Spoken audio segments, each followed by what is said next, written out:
Headline શરૂ કર્યું ત્યારથી ગિરીશભાઈ વધુ પડતા તંત્રની કરડી નજરે આવ્યા. તમારા સ્વયં પોતાના શેઠ જ એમ કે આવી રીતે ખંડણી ઉઘરાવતા ઝડપાયા હોય તો તમારું શું કહેવાનું છે? એવું બધાને સ્વાભાવિક થાય. જો અમારા શેઠ એટલે કે ગિરીશભાઈ સોલંકી ખંડણી ઉઘરાવતા હોત તો આ એની પાસે એની ઉપરનો આ કેટલામો કેસ છે? બીજો, ત્રીજો, પાંચમો હોવો જોઈએ ને. ખંડણી ખોર કોને કહેવાય? જે વારંવાર રીઢા ગુનેગાર. સી.આર. પાટીલની ઉપર 125 કેસ છે. સી.આર. પાટીલ, જેને અલગ લોકોએ પુશઅપ કરીને બિલકુલ આ તો ફેબ્રિકેટેડ વાતો છે. શું કામ? અમે બહુ બોલીએ છીએ એટલે. બાનું ચોક્કસ છે, સરકાર પાસે બાનું ચોક્કસ છે કે ભાઈ અમારી હાથમાં ફરિયાદ છે. પણ આપને 3 વર્ષ જૂનો કેસ છે, 3 વર્ષ પહેલા ફરિયાદ નોંધાવી. હવે 2 ઘડી તમે એક માની લ્યો કે ફરિયાદી નિર્દોષ છે. હાલો, એનું બેકગ્રાઉન્ડ ખરાબ છે એ જવા દો, આપણે એમ નથી પડવું. હું એમ કહું કે ફરિયાદી નિર્દોષ છે તો તંત્રને એ નિર્દોષ વ્યક્તિને ન્યાય અપાવવામાં 3 વર્ષ રસ કેમ ન પડ્યો? મને સમજાવો. નોટિસ ઇસ્યુ કરી હોય, વોરંટ ઇસ્યુ કર્યા હોય અને ગિરીશભાઈ ન આવતા હોય તો ઈ આ રીતે દરોડો પાડે એમાં જરાય ખોટું નથી. તો હું એમ કહું પાડવો જ જોઈએ અને ગિરીશભાઈને મારવા જોઈએ. પણ તમે કહેતા જ નથી કે આવી કોઈ ફરિયાદ થઈ છે. બુદ્ધિપૂર્વક, જેને આપણે ગામઠી ભાષામાં બધા કહે ને કે આ સરકાર શું કરે છે, ફાઇલ દબાવી રાખે.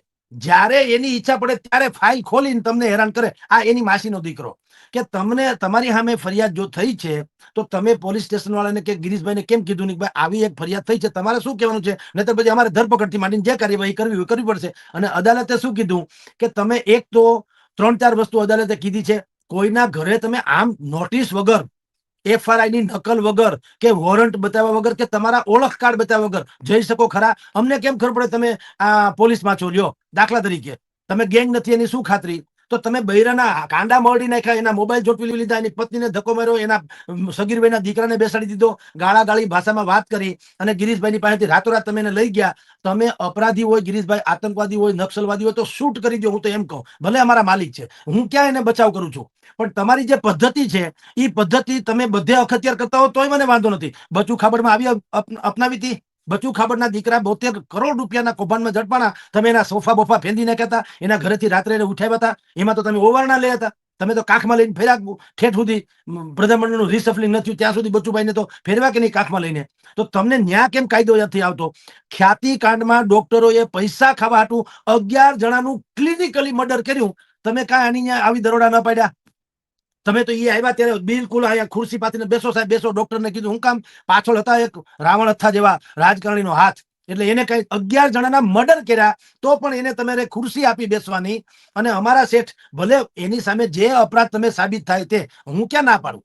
રિવોલ્વર મેં તો લાયસન્સ નથી આપ્યું કે ઈ પોતે નથી લઈ આવ્યા નથી. તમારી એટલે ભારતીય જનતા પાર્ટીની આની પહેલાની સરકારમાં 2 મંત્રી એવા હતા જેના છોકરા નાગાલેન્ડ અને મિઝોરમથી બોગસ ડોક્યુમેન્ટના આધારે હથિયાર લઈ આવ્યા હતા. એને કાં આવી રીતે તમે લોકોએ કઈ ન કર્યું? એ તો એ ટેસડા કરે છે, એના ઘરે તપાસ નથી થતી. ગિરીશભાઈ જેનું અધિકૃત છે એમાં લેશ માત્ર ખામી નથી. સરકારે માન્ય રિવોલ્વર છે તો એમાં શું ગુનો છે? એક વાત, એની પાસે દારૂની પરમિટ છે. તો અહીંયા અમારા રાજકોટમાં કોંગ્રેસના નેતાથી માંડીને ઘણા પાસે દારૂની પરમિટ છે. પરમિટ તો તમે આપો છો શું કામ? અને પરમિટ હોય તેની પાસે દારૂ ન હોય તો શું હોય? છતાંય અને વિથ ઉકેલ સુજાવ સાથે. જો વિપક્ષોની જેમ બોલ્યા હોત તમે સુજાવ ન સૂજવો હોત.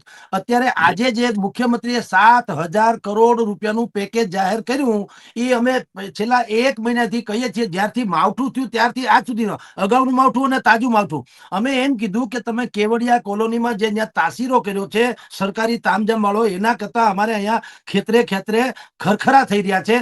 તમે મેક્સિમમ એને આપો એટલે ગમે એનું હશે, કોઈનું કાંઈ પાવલું નહીં આવે વિરોધ પક્ષનું, કારણ કે પ્રજાને મતલબ છે મદદથી. સ્વાગત છે તમારું જાગૃત નાગરિક ગુજરાત રાજકારણમાં. જય હિન્દ મિત્રો.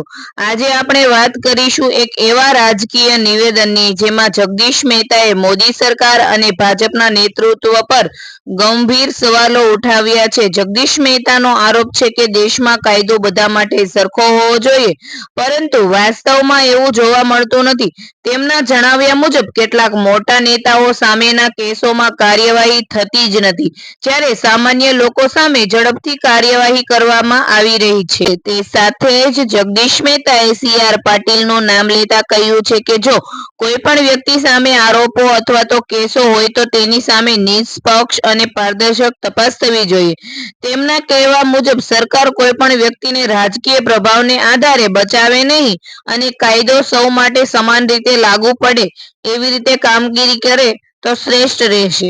જગદીશ મહેતાએ આગળ એવો પણ આક્ષેપ કર્યો છે કે નાના માણસો સામે કાયદો કડક બને છે જ્યારે સત્તા સાથે જોડાયેલા લોકો માટે અલગ માપદંડ અપનાવવામાં આવે છે. તેમના મતે સ્થિતિ લોકશાહી અને ન્યાયની ભાવનાને નુકસાન પહોંચાડે છે. જગદીશ મહેતાએ બચુ ખાબડના મુદ્દાનો પણ ઉલ્લેખ કર્યો છે અને કહ્યું છે કે જો કોઈ પણ વ્યક્તિ પર ગંભીર આરોપ હોય તો રાજકીય સમર્થન આપવાને બદલે સત્યને બહાર લાવવાની પ્રક્રિયાને પ્રાથમિકતા આપવી જોઈએ. તેમણે પ્રશ્ન ઉઠાવ્યો છે કે જો સરકાર ભ્રષ્ટાચાર અને ગુનાઓ સામે ઝીરો ટોલરન્સની વાત કરે છે તો પછી દરેક કેસમાં સમાન ધોરણ કેમ ન અપનાવવામાં આવે? તેમણે કહ્યું છે કે જનતાનો વિશ્વાસ ત્યારે જ મજબૂત બનશે જ્યારે કાયદો સમાન નાગરિકો અને મોટા નેતા બંને માટે એક સરખો રહેશે. કોઈને પણ માત્ર પદ, પ્રભાવ અને રાજકીય ઓળખાણના આધારે વિશેષ છૂટછાટ મળવી ન જોઈએ.